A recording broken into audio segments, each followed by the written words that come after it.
Oke, shalom, selamat pagi Bapak Ibu semuanya. Oke, puji Tuhan. Pesan Tuhan minggu ini yaitu berhati-hatilah. Ada pencuri ya, ada pencuri yang berusaha mengambil sesuatu. Nah, nanti sebagian dalam saya akan bahas tentang sesuatu itu apa sih. Berhati-hatilah, ada pencuri yang berusaha mengambil sesuatu. Terambil dalam Matius 6 ayat 19 sampai yang ke-20. Demikian firman Tuhan, janganlah kamu mengumpulkan harta di bumi. Di bumi ngengat dan karat merusakkannya dan pencuri membongkar serta mencurinya. Tetapi kumpulkanlah bagimu harta di sorga. Di sorga ngengat dan karat tidak merusakkannya dan pencuri tidak membongkar serta mencurinya. Nah, puji Tuhan ya Bapak Ibu, minggu ini Tuhan kembali mengingatkan setiap kita anak-anak Tuhan untuk kita selalu waspada Bapak Ibu. Ya. Untuk kita selalu bersikap hati-hati. Untuk kita bersikap tidak lengah. Ini yang Tuhan ingatkan dalam pribadi kita ya. Nah, karena gini Bapak Ibu, kenapa Tuhan ingatkan pada setiap kita untuk berhati-hati, untuk berwaspada, untuk jangan lengah. Karena gini, kita percaya karena ada oknum pencuri. Ada oknum pencuri yaitu iblis yang berusaha untuk mengambil sesuatu dalam kehidupan setiap anak-anak Tuhan. Nah, ini kerjaannya iblis Bapak Ibu. Dia berusaha mengambil sesuatu dalam hidup kita. Dia mengambil sesuatu dalam kehidupan setiap anak-anak Tuhan. Dia mau rampas itu Bapak Ibu. Nah, kita masuk pesan Tuhan. Inilah yang menjadi pesan Tuhan bagi umatnya. Melalui pesannya ini Tuhan memberikan peringatan kepada umatnya agar menjadi waspada. Jangan sampai karena lalai dalam menjalani kehidupan, maka ada bagian-bagian dalam hidup yang dicuri tanpa diketahui.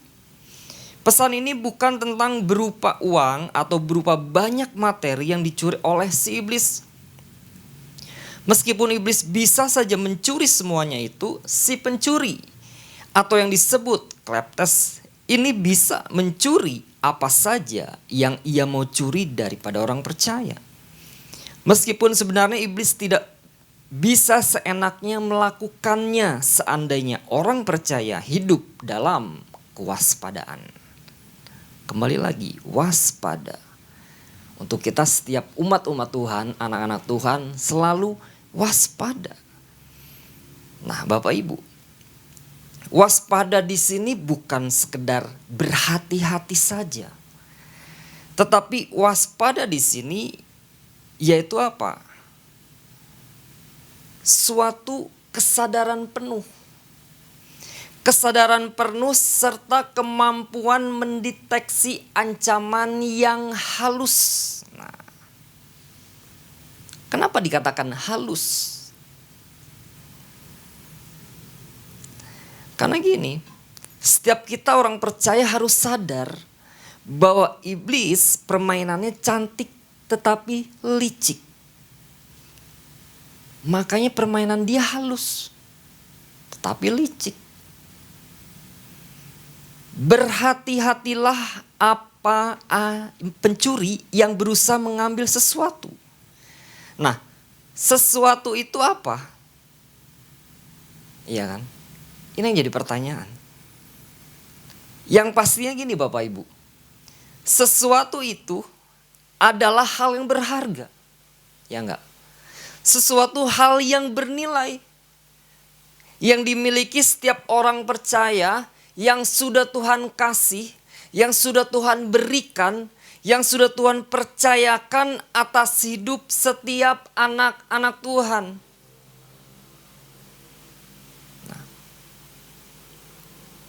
Nah, ini yang dia incar Bapak Ibu. Ini yang mau dia ambil. Ini yang mau dia rampas. Ini yang mau dia curi dalam hidup anak-anak Tuhan. Nah, kalau kita perhatikan bersama ya. Kita sama-sama perhatikan coba. Di dalam Matius 6 ayat 19, di ayat 20 dan ayat 21, itu ada kata pengulangan yang sama. Yaitu apa Bapak Ibu? Apa? Matius 6 ayat 19, 20 dan 21. Itu ada pengulangan yang sama. Yaitu kata apa? Harta. Ada pengulangan yang sama yaitu harta. Nah, kata harta dalam ayat 19, 20 dan 21 itu mempunyai pengertian yang sama. Dalam bahasa aslinya, kata harta yang digunakan adalah Thesaurus, yang artinya apa? Gudang atau tempat penyimpanan. Nah, apa yang Yesus sampaikan, ternyata Yesus sedang berbicara tentang ini, pusat akumulasi dalam hidup kita. Pusat akumulasi dalam hidup setiap orang-orang percaya. Yaitu apa? Titik sentral atau gudang utama di mana seseorang mencurahkan seluruh energi, di mana seseorang mencurahkan waktu, di mana seseorang mencurahkan pikiran, di mana seseorang mencurahkan sumber dayanya untuk ditumpuk atau dikumpulkan. Apa itu? Apa yang ditumpuk? Apa yang dikumpulkan? Yang pertama, tempat rasa aman. Ini pasti dicari banyak orang. Manusia di seluruh dunia pasti mencari namanya rasa aman. Ayat 19. Janganlah kamu mengumpulkan harta di bumi. Nah, pada umumnya gini kan. Yang menjadi pusat manusia adalah uang. Yang menjadi pusat manusia adalah keuntungan. Rekening bank, mungkin deposito. Relasi bisnis, aset bisnis. Itu yang cenderung dimiliki dan diusahakan oleh banyak orang. Karena dengan ini semua, manusia akan merasakan gini, rasa aman. Gua punya uang banyak. Atau lain sebagainya. Tetapi yang jelas di sini gini Bapak Ibu, Yesus tidak melarang untuk setiap kita berusaha. Setiap anak-anak Tuhan memiliki hal yang tadi. Tetapi Yesus ingatkan kepada setiap kita anak-anak Tuhan. Yang Yesus larang ini, kita menjadikan hal tersebut gudang atau tempat penyimpanan. Nah ini yang Yesus gak mau. Atau sebagai salah satu-satunya tempat ini, tempat keamanan kita, tempat perlindungan kita. Tuhan gak mau itu terjadi dalam setiap orang-orang percaya. Karena tempat perlindungan kita, tempat keamanan kita yang sesungguhnya hanya ada di dalam Yesus Kristus. Ayat 20. Tetapi kumpulkanlah bagimu harta di sorga. Nah ini yang Yesus sampaikan. Jadikan Yesus sebagai titik sentral dalam kehidupan kita. Karena gini Bapak Ibu, ketika kita menjadikan Yesus sebagai titik sentral dalam hidup kita, bicara tentang rasa aman, itu sudah pasti, terjamin. Walaupun gini, dunia saat ini sedang diperhadapkan dengan gejolak. Tapi kita percaya, di dalam Yesus ada keamanan. Di dalam Yesus ada perlindungan. Nah, kalau kita buka di dalam Mazmur Bapak Ibu, Mazmur 91 ayat 1 dan 2. Di sana dikatakan apa? Judul perikop dalam lindungan Allah. Ayat yang pertama, Mazmur 91. Orang yang duduk dalam lindungan yang maha tinggi, dan bermalam dalam naungan yang maha kuasa. Ayat yang kedua, Akan berkata kepada Tuhan, tempat perlindunganku dan kubu pertahananku, Allahku yang kupercayai. Artinya hanya di dalam Yesus ada jaminan keamanan. Yang kedua, yang pertama tadi apa? Yang dicari orang, tempat rasa aman. Yang kedua, fokus prioritas hidup. Nah, fokus prioritas hidup. Nah, dalam hal ini apa yang Tuhan Yesus sampaikan? Apa yang mau Yesus sampaikan? Yesus sedang membedakan gini, antara dua gaya hidup yang kontras. Seperti inti pesan Tuhan kan bukan tentang berapa uang atau berapa banyak materi. Tetapi ini tentang kemana seluruh sumber daya hidup kita. Yang saya katakan tadi, waktu kita kemana, tenaga kita kemana, pikiran kita kemana. Kemana disalurkan maksudnya.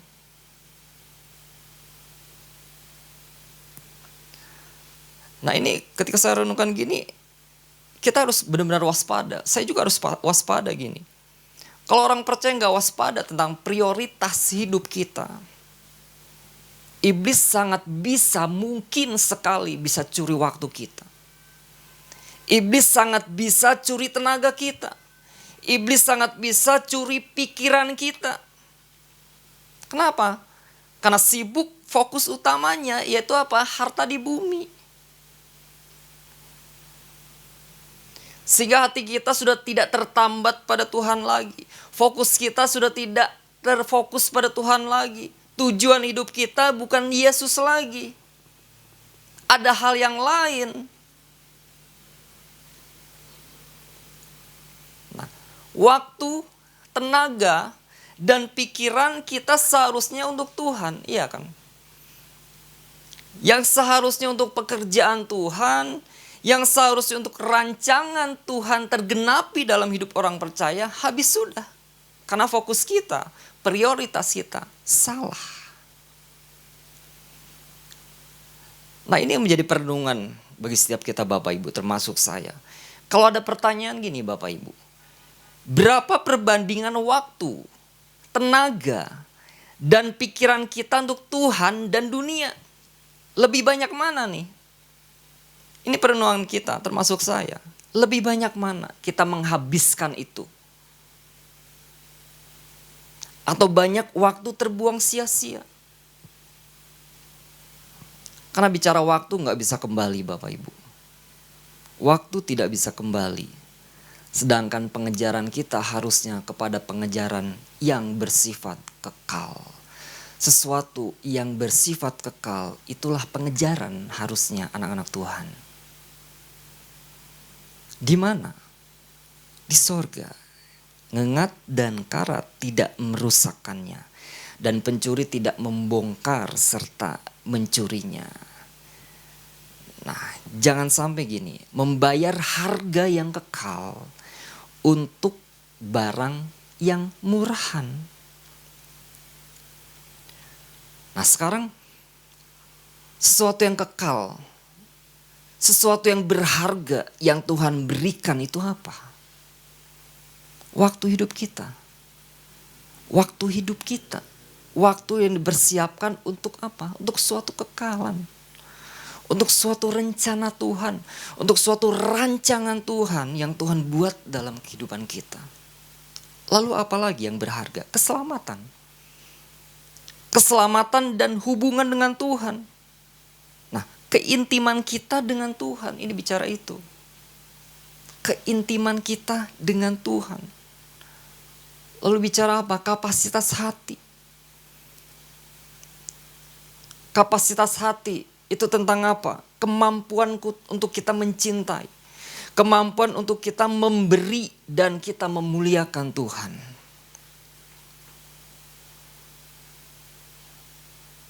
Lalu upah di sorga. Upah di sorga bicara tentang apa? Mahkota. Mahkota atau kemuliaan yang dijanjikan bagi mereka yang setia. Nah ini sesuatu yang berharga yang Tuhan berikan. Jangan sampai direbut. Untuk barang yang murahan itu apa? Harta di bumi. Itu yang bisa rusak. Itu yang bisa hancur. Itu yang bisa musnah. Nah, Bapak Ibu, ada suatu cerita ya. Suatu cerita. Ada seorang pria bernama AB. Nah, AB ini bekerja keras selama 30 tahun. Setelah dia bekerja keras selama 30 tahun, akhirnya AB berhasil, singkat cerita gini, melunasi sebuah rumah impiannya. Dia setelah bersusah payah, akhirnya dia berhasil melunasi dan akhirnya lunas. Nah, apa yang dia dambakan, ya kan? Rumah itu kokoh. Rumah itu di lingkungan yang aman. Dan merupakan jaminan masa depannya bagi dia gitu kan. Nah, setelah ia melunasi di suatu tempat, akhirnya dia menerima sebuah sertifikat rumah yang dia pegang di tangannya. Sertifikat bukti sah bahwa ia punya tempat tinggal yang tetap. Nah, suatu sore AB ini berjalan, dia berjalan melewati sebuah gedung bioskop. Nah, ketika itu dia melihat bioskopnya sangat megah sekali. Dan dia melihat suatu iklan, di situ ada suatu film yang benar-benar populer pada saat itu. Dan banyak orang-orang membicarakan, wah ini film ini bagus. Ini tayangan film ini sangat bagus. Nah, sehingga AB ini penasaran, yang ingin melihat, yang ingin nonton kan. Tetapi gini, ia menyadari bahwa uang yang ada di dompetnya habis. Udah bayar itu semua kan. Ia sudah tidak punya uang sepeser pun. Nah, tiba-tiba seorang penjaga bioskop datang. Menghampiri dan berkata, "Pak, Bapak, saya tahu Bapak ingin menonton kan? Oke, begini aja deh. Berikan sertifikat rumah itu kepada saya. Dan saya akan memberikan 1 tiket nonton kelas premier untuk Bapak." Nah, akhirnya gak pikir panjang, si AB ini menyerahkan sertifikat rumah itu kepada sang penjaga bioskop itu. Dia merasakan suatu kenyamanan, duduk yang enak, dia dapat popcorn yang gratis, menikmati film yang sedang populer saat itu. Selama 2 jam. Dan dia sangat nyaman sekali pada saat itu. Enak sekali. Akhirnya dia kan setuju kan tadi kan. Nah, ternyata apa yang terjadi Bapak Ibu? Selama 2 jam dia nonton di bioskop, dia bisa menikmati ruangan yang dingin dan enak, kursinya nyaman, filmnya seru, ia merasa puas. Tetapi kenyataan pahit, begitu film itu selesai dan lampu bioskop mulai menyala, kesenangan itu berakhir. Ia harus pergi keluar dari gedung. Akibatnya gini, ketika dia berdiri keluar dari gedung bioskop, ia baru tersadar, ia tidak punya tempat tinggal lagi. Kenapa? Karena ia menukar rumah, sertifikat rumahnya untuk membeli tiket. Nah, seringkali gini Bapak Ibu, tanpa kita sadari, iblis sering menawarkan tiket bioskop, tanda kutip. Kesenangan dunia, dia tawarkan kepada kita dan meminta gini, kita untuk membayarnya dengan gini, sertifikat rumah, tanda kutip. Iman kita, waktu kita, ketaatan kita dengan Tuhan, ini iblis mau tukar itu. Nah, hal yang harus kita perhatikan agar kita tidak bisa dicuri. 1 poin aja Bapak Ibu ya. Bagaimana caranya? Yaitu gini, kembali kepada panggilan semula. Ini poinnya. Hal yang harus kita perhatikan agar tidak bisa dicuri, poinnya kembali kepada panggilan semula. Apa yang menjadi panggilan setiap kita Bapak Ibu? Kita renungkan kembali, panggilan aku apa nih? Dalam pengiringan kita kepada Tuhan. Ayatnya dalam Matius 6 ayat yang ke-21. Karena di mana hartamu berada, di situ juga hatimu berada. Kemarin Pak Petrus sudah sampaikan dan sudah jelas bicara tentang hati. Ya kan? Karena hati berbicara tentang pusat, ya. Bicara tentang pusat dari semua kehidupan fisik, dari semua kehidupan spiritual, jiwa, pemikiran, hasrat, keinginan, kasih sayang, tujuan, dan upaya. Itu bersumber dari hati. Nah, sekarang ini kenapa panggilan awal berkaitan dengan hati? Panggilan awal kenapa berkaitan dengan hati? Karena dalam Alkitab jelas dikatakan hati adalah pusat arah hidup manusia. Amsal 4 ayat yang ke-23. Jagalah hatimu dengan segala kewaspadaan, karena dari situlah terpancar kehidupan. Artinya, semua yang kita lakukan, hal apapun yang kita kerjakan selalu mengalir dari hati. Baik panggilan kita, calling kita, bukan dimulai dari aktivitas, tapi dari kondisi hati. Karena hati adalah sumber panggilan itu lahir. Karena hati titik panggilan yang Tuhan sentuh. Kapan panggilan itu dimulai Bapak Ibu? Kapan panggilan itu dimulai kita terima? Ketika kita saat bertobat. Ketika kita mengalami Tuhan secara pribadi. Ketika saat kita, hati kita tersentuh oleh firman Tuhan. Tertemplak oleh firman Tuhan. Nah, saya teringat Bapak Ibu. Ketika saya bertobat 30 tahun yang lalu, tepatnya tahun 96 ya. Walau sebelumnya kelas 3 SD saya sudah beragama Kristen dan sebelumnya agama lain. Kelas 3 SD saya sudah ikut Tuhan di sekolah Kristen. Tetapi pertobatan yang sesungguhnya itu di tahun 96. Itu saya mengalami pertobatan yang sesungguhnya. Saya ikut pengajaran, waktu itu di GPDI saya ikut pengajaran dan setelah ikut pengajaran saya dibaptis. Nah, yang namanya setelah dibaptis, waktu itu Bapak Ibu, saya sangat menggebu-gebu. Hati saya sangat berkobar-kobar, hati saya menggebu-gebu, saya ingin melayani Tuhan. Pokoknya gini deh, hati saya, waktu saya, kemampuan saya untuk Tuhan. Pokoknya semua tertuju kepada Yesus. Itu udah gak bisa ditahan Bapak Ibu. Saya pasti Bapak Ibu ketika alami pertobatan yang pertama kali, hati Bapak Ibu menggebu-gebu Bapak Ibu. Panas. Pokoknya Tuhan Yesus lah, gak ada lagi. Susah diomongin soalnya. Tuhan Yesus aja poin intinya. Ya kan? Dari hati timbul suatu pemikiran. Saya pengen nyenengin Tuhan. Ya kan?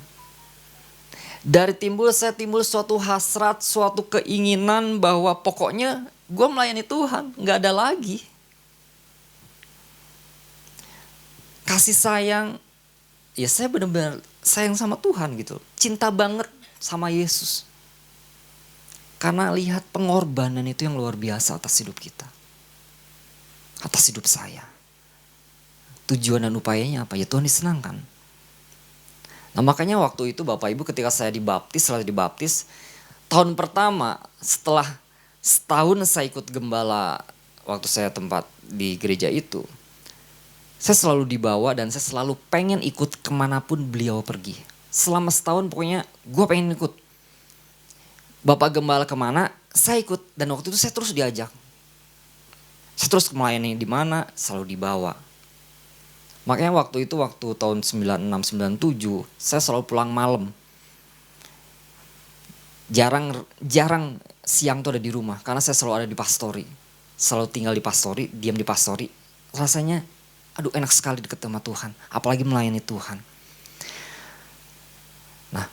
Setelah itu sampai tahun kedua saya memutuskan untuk saya masuk sekolah Alkitab. Masuk dalam ladang pelayanan Tuhan. Itu keputusan dari hati saya. Saya pengen masuk. Saya pengen lebih lagi mengerti Tuhan. Apa sih? Saya masuk ladang pelayanan Tuhan dan terjun di dalamnya. Dan puji Tuhan sampai sekarang saya tetap terjun dalam pelayanan Tuhan. Itu semua karena kekuatan Tuhan. Nah, kenapa harus kembali kepada panggilan kita semula Bapak Ibu? Karena gini, yang sering dicuri bukan langsung besar, tetapi dimulai dari hal yang mungkin sepele. Api mula-mula. Fokus hidup. Keintiman dari Tuhan, ini yang Dia incar. Bukan hanya menjauhkan kita dari kasih Tuhan, fokus hidup kita dari Tuhan, keintiman kita dengan Tuhan, bukan itu saja. Ternyata gini kan, iblis berusaha untuk membunuh, membinasakan setiap anak-anak Tuhan. Jelas, Yohanes 10 ayat 10. Yang dia kerjakan bukan hanya mencuri saja, tapi dia mau membunuh dan membinasakan setiap anak-anak Tuhan. Bahkan setiap kita bisa kehilangan fokus kita. Kehilangan itu dimulai saat kita apa? Saat kita geser dari panggilan Tuhan. Di saat kita mulai teralihkan dari panggilan kita, dari panggilan Tuhan.